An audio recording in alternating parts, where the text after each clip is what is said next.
Hello students, class first year के lecture number first में मैं आपको वेलकम करता हूं। और आज का जो हमारा लेक्चर है वो है vector and equilibrium.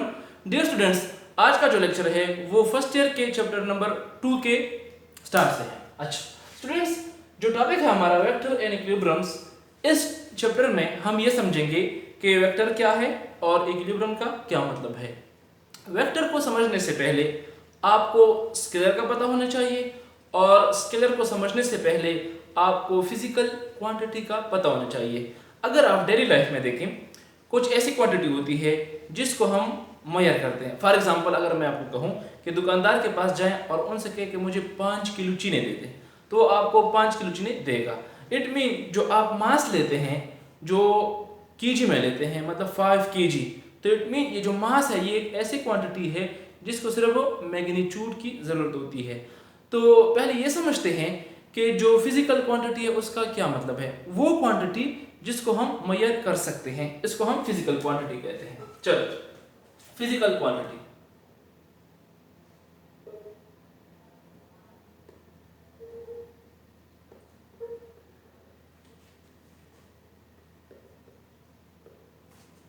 Unmeasurable quantity वो क्वांटिटी जिसको हम अनमेजरेबल क्वांटिटी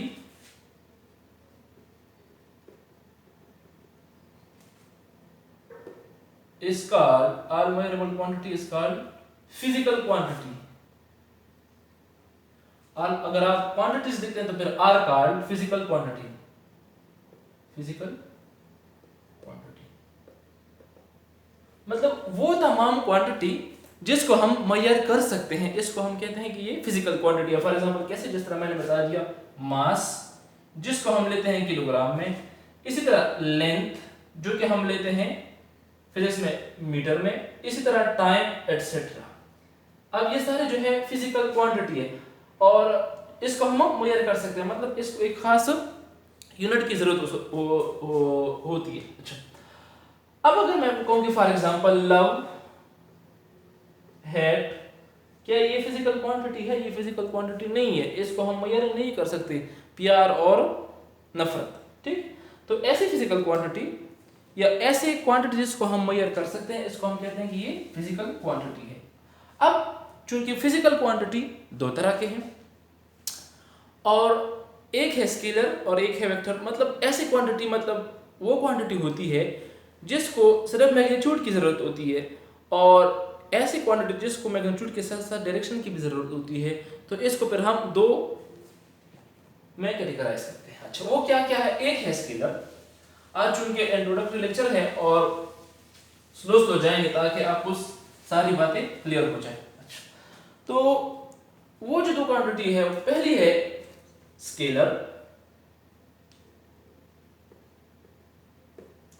स्केलर क्या है? Those physical quantity, those physical quantity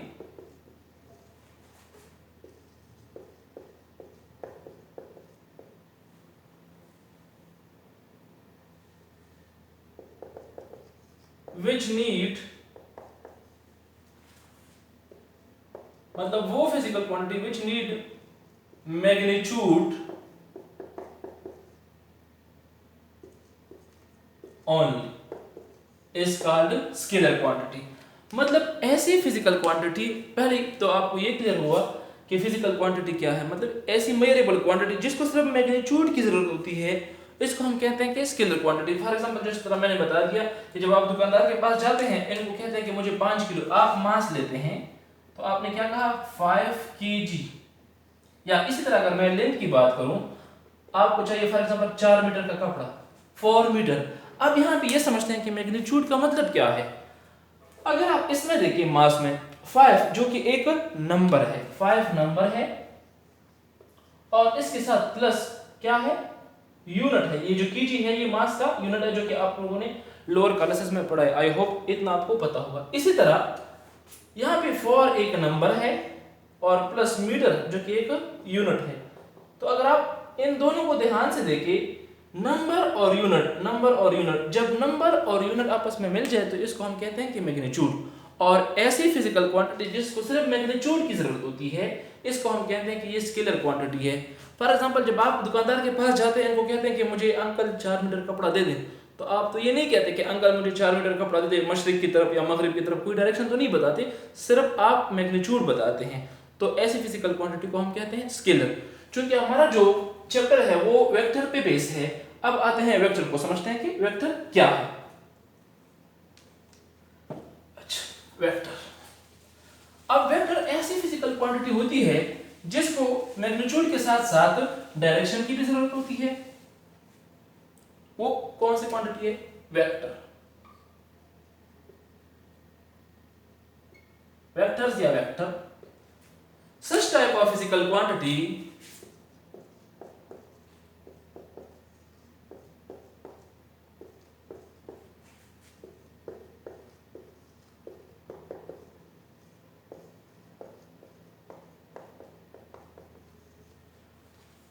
which need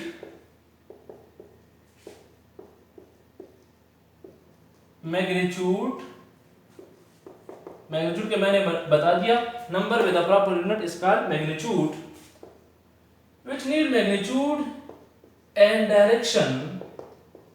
अच्छा, ये लास्ट में ये बात लिखना बहुत जरूरी है, which need magnitude and direction and also obey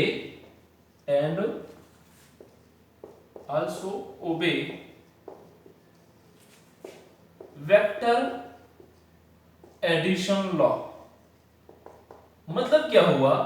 देखिए, बात स्टूडेंट्स जब यहां तक डिफिनेशंस को समझते हैं कि such type of physical quantity which need magnitude and directions, यहां तक बात गलत है। गलत मतलब ये है कि इनकम्प्लीट है, क्योंकि अगर आपने ये वाला जिक्र नहीं किया वेक्टर्स के डिफिनेशन में, तो ऐसे स्केलर क्वांटिटी है जिसका मैग्नीट्यूड भी है और डायरेक्शन भी है। फॉर एग्जांपल, अगर मैं करंट की बात करूं, मैं कहता हूं कि फॉर एग्जांपल ये करंट इस वायर में जा रही है, आई करंट, तो देखें इस करंट की मैं कहता हूं कि मैग्नीट्यूड है 5 एम्पियर। तो अगर आप देखें मैग्नीट्यूड भी है और इसका डायरेक्शन भी है, लेकिन ये फिर भी वेक्टर क्वांटिटी नहीं है। वेक्टर क्वांटिटी इस वजह से नहीं है कि ये वेक्टर एडिशन लॉ को ओबे नहीं करता। और हम नेक्स्ट लेक्चर में या आने वाले लेक्चर में हम ये पढ़ेंगे कि वेक्टर एडिशंस के कौन कौन से रूल है और हम इसको कैसे ऐड करते हैं। क्योंकि आज जो जनरल लेक्चर है इसको पहले समझ लें। अच्छा, तो आपको ये माइंड में रखना चाहिए कि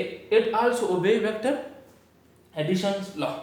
अच्छा स्टूडेंट्स, ये तो हो गई है वेक्टर की डिफिनेशन। फॉर एग्जांपल, वेक्टर की डिफिनेशंस तो हो गई। अब इसकी एग्जाम अगर मैं कहूं कि फोर्स वगैरह वेलोसिटी ये सारे वेक्टर है, फोर्स,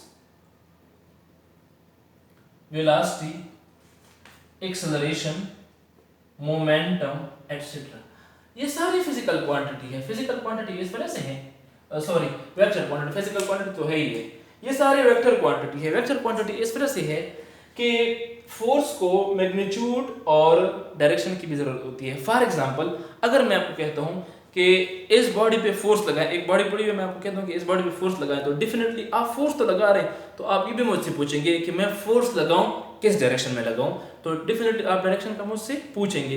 तो इस वजह से हम कहते हैं कि वो फिजिकल क्वांटिटी जिसको मैग्नीट्यूड और डायरेक्शन की जरूरत हो, वो हमारा क्या है? वेक्टर क्वांटिटी है। अच्छा, अब ये आते हैं यहाँ पे कि फॉर एग्जांपल जो स्केलर है और वेक्टर है, इसमें तो हमें फर्क वाज़ेह हो गया। जिस तरह हम स्केलर को ऐड कर सकते हैं, मल्टीप्लाई कर सकते हैं, डिवाइड कर सकते हैं, क्या वेक्टर को हम इस तरह पे डिवाइड मल्टीप्लाई कर सकते हैं या नहीं कर सकते, ये भी देखेंगे।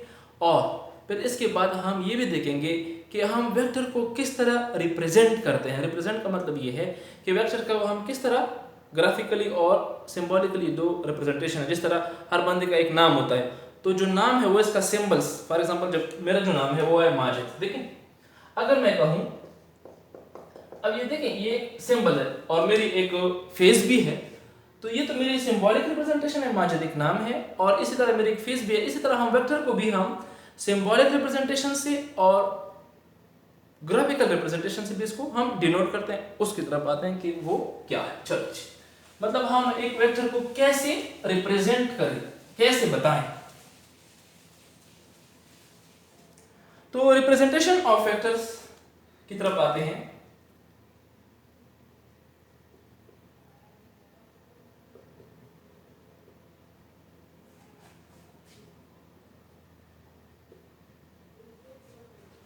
रिप्रेजेंटेशन ऑफ वेक्टर के दो मेथड है, वो है टू मेथड। एक है सिंबॉलिक रिप्रेजेंटेशन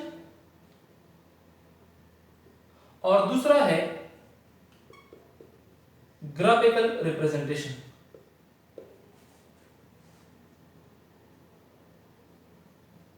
अच्छा देखिए, सिंबॉलिक रिप्रेजेंटेशन REP और ग्राफिकल रिप्रेजेंटेशंस। देखिए जिस तरह मैंने पहले बता दिया सिंबॉलिक रिप्रेजेंटेशंस क्या है और ग्राफिकल रिप्रेजेंटेशंस क्या है। पहले आते हैं सिंबॉलिक रिप्रेजेंटेशंस पे, इसकी डेफिनेशन को देखते हैं।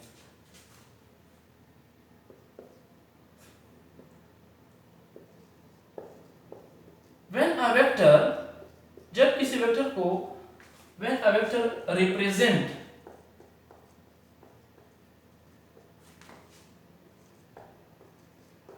विद अल्फाबेट, जब हम किसी को वेक्टर को अल्फाबेट की मदद से रिप्रेजेंट करें, when a vector represent with a vector represent with the alphabet या with the help of alphabet, alphabet में हम इसको रिप्रेजेंट करें, देन अल्फाबेट से, then it is called symbolic representation. बहुत ही आसान, जब हम किसी वेक्टर को किसी अल्फाबेट से, फॉर एग्जांपल मैं कहता हूं कि एक वेक्टर है मेरे पास a या x, लेकिन इस a और x के ऊपर हम एरो लगाएंगे। फॉर एग्जांपल मैं अगर जनरल बात कर रहा हूं a या x, तो ये हमें क्या देगा, ये एक हमें वेक्टर देगा। जब भी हम किसी सिंबल पे a से लेकर z तक जो भी आप सिंबल इस्तेमाल करें, इसके ऊपर आप एरो लगाएं, तो ये जो आपका रिप्रेजेंटेशन बन जाएगा, ये एक वेक्टर बन जाएगा, जिसको हम कहते हैं कि ये सिंबॉलिक रिप्रेजेंटेशन है। अच्छा, अब अगर आप इस एरो की हेड को देखें, ये हमें क्या बताते हैं, और इसका और जो रिप्रेजेंटेशन है वो क्या है, उसकी तरफ भी आते हैं। जो एरो है एक वेक्टर पे, फॉर एग्जांपल अगर मैं इसी तरह एक और वेक्टर ले लूं, सपोज y, तो देखें ये जो एरो हमें इंफॉर्मेशन देता है, ये कौन सा इंफॉर्मेशन देता है। अगर कोई आपसे पूछे कि जो आप एरो लगाते हैं, आप एरो ऐसे भी लगा सकते हैं हर एक डायरेक्शन में, मतलब आप एरो यहां भी लगा सकते हैं, ऐसे भी लगा सकते हैं, ऐसे भी लगा सकते हैं, लेकिन ये एरो हमें बताता क्या है, ये जो इसका हेड है ये हमें डायरेक्शन बताता है।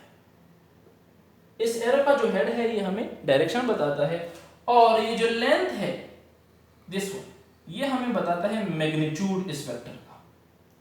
मतलब ये हुआ कि जो एरो हम पुट करते हैं, इसका मतलब क्या है, ये जो इसका हेड है ये हमें डायरेक्शन बताता है, और ये वाला जो टर्म है ये हमें, ये जो लेंथ है, लेंथ ऑफ द एरो, वो हमें मैग्नीट्यूड बताता है कि ये इसकी मैग्नीट्यूड कितना है। फॉर एग्जांपल अगर मैं कहूँ कि ये फोर्स है तो ये 5 न्यूटन है, सपोज अगर 5 न्यूटन का फोर्स, तो वो हमें ये बताता है। अच्छा, इसके अलावा और रिप्रेजेंटेशन भी है, वेक्टर को हम बोल्ड भी रिप्रेजेंट कर सकते हैं। Bold, we can represent a vector by bold. किस तरह, फॉर एग्जांपल अगर मैं आपको कहूं कि मेरे पास एक वेक्टर a है, तो इसको मैं बोल्ड भी लिख सकता हूं ऐसे, लेकिन इतना टाइम कहां होता है कि हम लगे रहें और इस पे इस तरह करते रहें, तो इतना टाइम है नहीं कि हम इसको ऐसे बनाएंगे।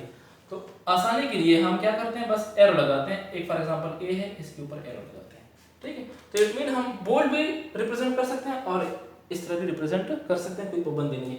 अगर आपको फिजिक्स में एक वेक्टर गिवन हो और वो बोल्ड लेटर में गिवन है, फॉर एग्जांपल b है और वो बोल्ड है, और यहाँ पे कुछ भी मतलब वेक्टर आप पढ़ रहे हैं और इस तरह b गिवन है, तो इट मीन इससे ये बात पता चलता है कि ये जो b है ये असल में वेक्टर है। अच्छा, अब चूंकि ये तो हो गया बोल्ड से हम इस तरह इसको रिप्रेजेंट करते हैं। अच्छा, अब आते हैं ग्राफिकल रिप्रेजेंटेशन, जो कि हमने दूसरे टाइप, इसमें इसका टाइप है graphical representations.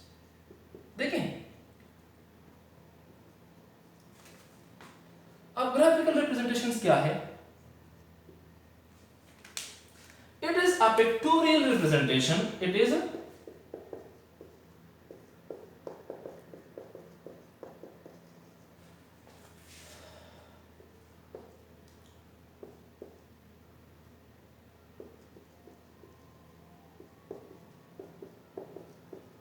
Pictorial representation. Pictorial का मतलब है पिक्चर से, It is a pictorial representation of a vector is called graphical representation. अच्छा देखें, जिस तरह मैंने बता दिया कि सिंबल की मदद से हम इसको डिनोट करते हैं, इस तरह हम ग्राफ की मदद से भी हम एक वेक्टर को डिनोट कर सकते हैं। लेकिन ग्राफ में जब हम किसी वेक्टर को ड्रा करेंगे तो इसके लिए कुछ रूल भी है, वो रूल भी हमने फॉलो करने। फॉर एग्जांपल अगर मैं कहूं कि मेरे पास एक वेक्टर है, इसका ग्राफिकल रिप्रेजेंटेशन बनाते हैं। फोर्स, मेरे पास फोर्स है 5 न्यूटन जो कि एक्स एक्सिस के साथ 30 एंगल बना रहा है। अगर मैं कहूं कि मेरे पास फोर्स एक वेक्टर है जो 5 न्यूटन है, एक ऑब्जेक्ट पे लग रही है, किस एंगल पे, 30 एंगल पे, तो इसकी जो ग्राफिकल रिप्रेजेंटेशन है वो कुछ होगी। अच्छा, जब भी आप वेक्टर को किसी ग्राफ में ड्रा करेंगे तो इसके लिए आपने पहले क्या करना है, सुटेबल स्केल लेना है। अब स्टूडेंट यहाँ पे ये समझते हैं कि ये सुटेबल स्केल क्या है, इसकी तरफ आते हैं फिर आगे चलते हैं। अच्छा चलो जी, सुटेबल स्केल यहाँ पे जो मैंने बता दिया फोर्स का, कि फॉर एग्जांपल फोर्स हमारा 5 न्यूटन है। चलो जी देखें, जो फोर्स लग रही है एक ऑब्जेक्ट पे वो है 5 न्यूटन और किस एंगल पे, 30 एंगल बना रहा है विद एक्स एक्सिस। मतलब ये जो फोर्स 5 न्यूटन एक ऑब्जेक्ट पे लग रहा है वो 30 एंगल बनाता है। अब इसको हमने ग्राफ में ड्रा करना है, तो ग्राफ में जब आप इसको हम ड्रा करेंगे डेफिनेटली सुटेबल स्केल लेंगे। सुटेबल स्केल का मतलब क्या है, फॉर एग्जांपल मैं कहता हूं कि जो मेरा ग्राफ का 1 सेंटीमीटर लाइन है, 1 सेंटीमीटर लाइन जो है वो 2.5 न्यूटन शो कर रहा है। तो इट मीन इस 5 न्यूटन के लिए जो मैं ग्राफ बनाऊंगा वो कुछ यूं बनाऊंगा। देखिए आप प्रोटेक्टर पर ले आए, फॉर एग्जांपल ये 30 एंगल है, सपोज ये वन, मान लीजिए इसको सपोज दिस वन, ये 30 एंगल हुआ और ये जो लेंथ है आप इसको कंसीडर करें तो आपने 5 न्यूटन के लिए कितनी, डेफिनेटली 2 सेंटीमीटर में कितना आ जाएगा, 5 न्यूटन आ जाएगा। अब ये जो सुटेबल स्केल है ये आपने अपनी मर्जी का लेना है। मर्जी का इस वजह से मतलब ये नहीं कि मैंने 2.5 लिया और आपने भी 2.5 लेना, नहीं, आपने ये इस तरह भी लेना है कि चलो मैं 1 सेंटीमीटर में 1 न्यूटन कंसीडर करूंगा, तो आपका जो ये इस लाइन की जो लेंथ होगी वो फिर 5 होगी, क्योंकि आप अपनी मर्जी का ले रहे हैं। क्योंकि मैंने तो 1 सेंटीमीटर में 2.5 न्यूटन शो किया, सुटेबल स्केल आप अपनी मर्जी का ले सकते हैं। सो इट मीन ये जो इसकी लेंथ होगी वो डेफिनेटली थोड़ा सा बड़ा नजर आया, लेकिन सिर्फ समझाने के लिए इसकी डेफिनेटली जो लेंथ होनी चाहिए वो 2 सेंटीमीटर होनी चाहिए। एक और भी करवा दें ताकि आपको थोड़ा सा और भी क्लियर हो जाए। अगर मैं कहूँ कि यही फोर्स है, इसको थोड़ा सा बढ़ा दें फॉर एग्जांपल, तो ये ग्राफिकल रिप्रेजेंटेशंस थी और एंगल को थोड़ा सा चेंज करते हैं। मैं कहता हूँ कि जो फोर्स है वो लग रही है 100 न्यूटन और एंगल जो है वो 45 डिग्री है।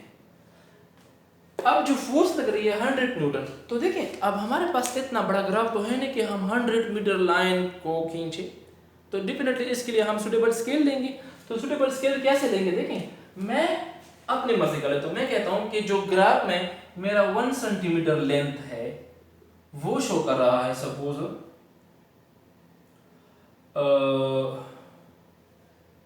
10 न्यूटन का फोर्स। चलो जी, ये मैंने अपनी मर्जी का ले लिया, आप अपनी मर्जी का, आप 20 कंसिडर करें, आप इसमें 50-50 ले सकते हैं, लेकिन जो आपकी स्केल हो। मतलब क्या हुआ, मतलब ये हुआ कि जो ग्राफ में अब 1 सेंटीमीटर होगा वो 10 न्यूटन शो करेगा। कैसे, देखें सपोज अब ये मेरा ग्राफ है और प्रोटेक्टर की मदद से मैंने 45 एंगल बना लिया, दिस वन, और ये जो लाइन है फॉर एग्जांपल 1,